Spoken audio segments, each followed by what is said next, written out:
Hello, my friends. Today we're going to talk about something rarely discussed with honesty, the deep pains experienced by those who have begun the journey of spiritual awakening. Many people assume that spiritual consciousness brings permanent peace and absolute happiness. But the truth, as Alan Watts often reminded us, is far more complex and, paradoxically, more beautiful. The spiritually awakened don't escape suffering. They experience it differently, more intensely, more consciously. Today, we'll explore 7 profound pains that only those on this path truly understand. If you've felt these struggles, know that you're not alone. This is part of the transformation. The first deep pain is the profound loneliness that comes from perceiving reality in a way most people do not. Once you begin to awaken, you see through the illusions that keep society functioning. You recognize the games people play, the masks they wear, the stories they tell themselves to avoid facing the void. Alan Watts spoke beautifully about this. The awakened person is like someone who has returned from the mountaintop. They've seen something extraordinary, but when they try to share it, they're met with blank stares. You sit in conversations where people discuss their anxieties about status, possessions, and social approval.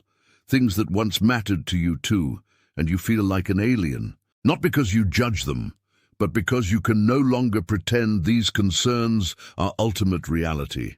This isn't intellectual superiority. It's genuine isolation. You long to connect, but the common ground has shifted beneath your feet. You realize that loneliness isn't always about being alone. Sometimes it's about being surrounded by people who can't see what you see, who aren't asking the questions that burn inside you.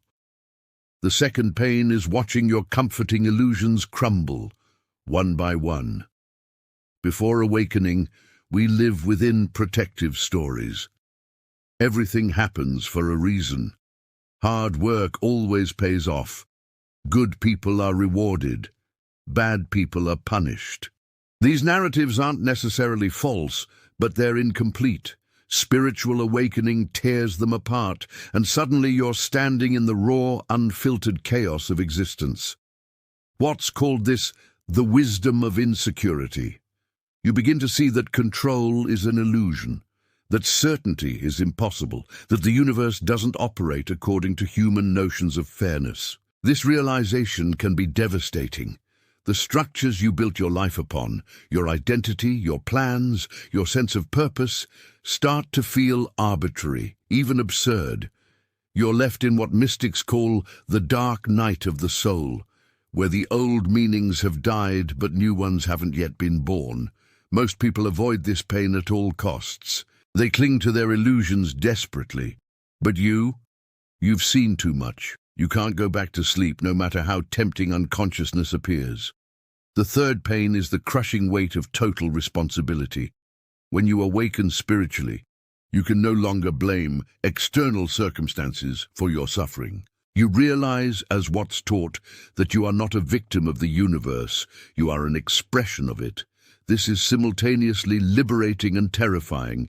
You understand that your reactions, your interpretations, your state of consciousness, these are your responsibility, not your past, not your trauma, not your circumstances, but how you meet this present moment.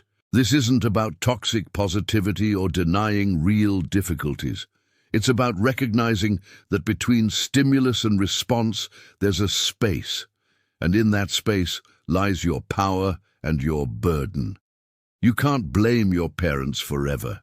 You can't excuse your patterns indefinitely. You can't wait for the world to change before you choose peace. The spiritually awake carry this knowledge like a weight. I am creating my experience of reality, moment by moment. It's empowering, yes, but exhausting. Everyone else gets to say, "It's not my fault."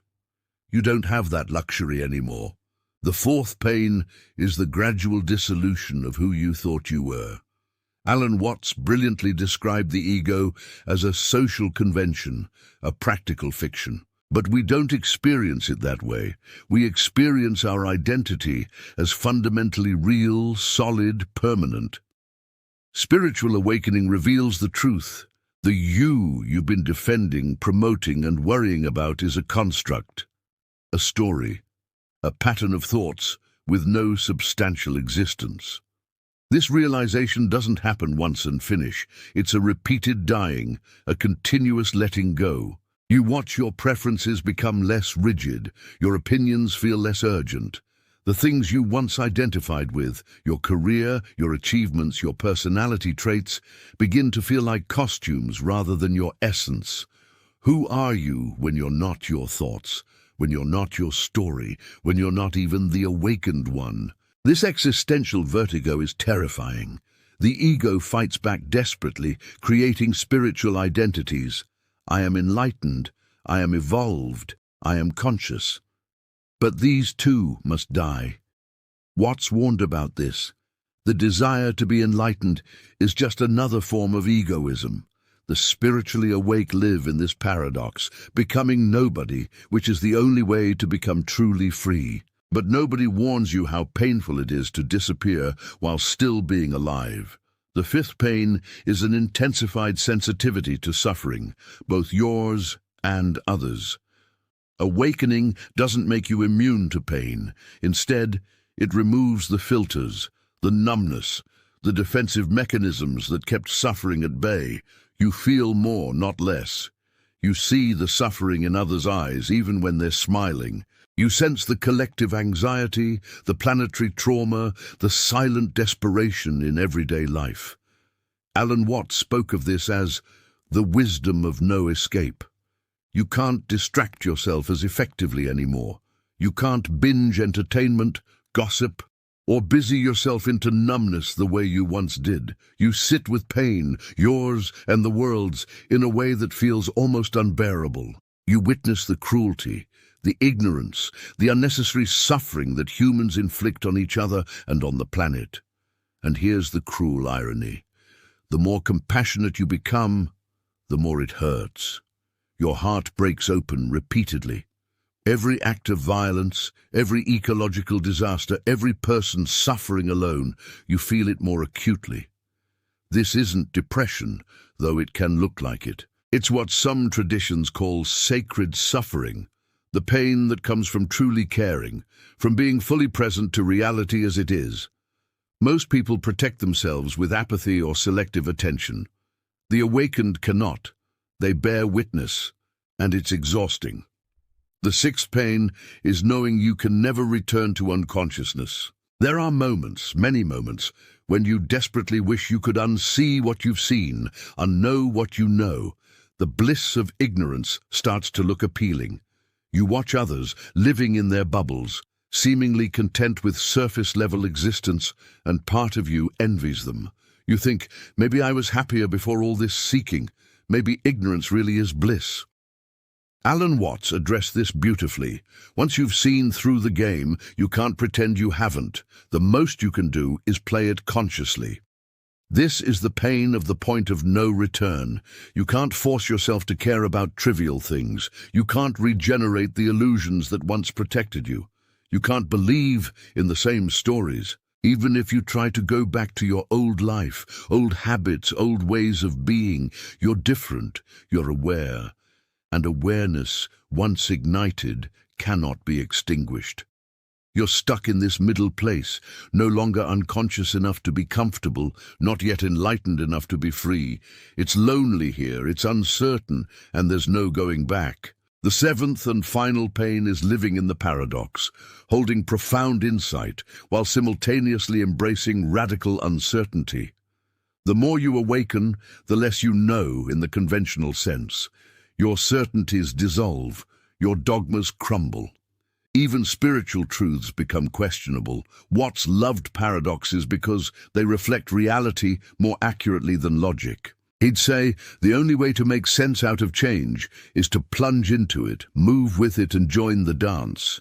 But living in paradox is uncomfortable. Your mind wants resolution, wants answers, wants solid ground. Instead, you get mystery. You get both and instead of either or. You understand that you're simultaneously everything and nothing, that life is both meaningful and meaningless, that you're both doing and not doing, that there's a path and there's nowhere to go. This doesn't make you wise in others' eyes. It often makes you seem confused, contradictory, or wishy-washy. People want certainty from you. What should I do? What's the answer? And you can only smile and say, I don't know. But isn't that beautiful? This is the final pain, living with open hands, trusting the mystery, walking forward without a map, while everyone around you demands you have one. These 7 pains, the loneliness, the collapsed illusions, the burden of responsibility, the death of ego, the acute awareness of suffering, the impossibility of return, and the paradox of not knowing. These are the hidden costs of awakening. Alan Watts never promised that spiritual awareness would be easy. He promised it would be real. And here's the profound truth. These pains are also gateways. The loneliness opens you to deeper connection. The dissolved ego makes space for authentic presence. The suffering you witness awakens compassion. You're not broken because you experience these pains. You're awake, and awakening has never been about comfort, it's about truth. If you're experiencing these struggles, honor them. They're not obstacles to enlightenment. They are enlightenment, messy, human, and beautifully alive. As Watts would say, this is it. This moment, with all its pain and beauty, this is it. Thank you for watching. Stay awake, stay courageous, and remember, you're not alone in this journey.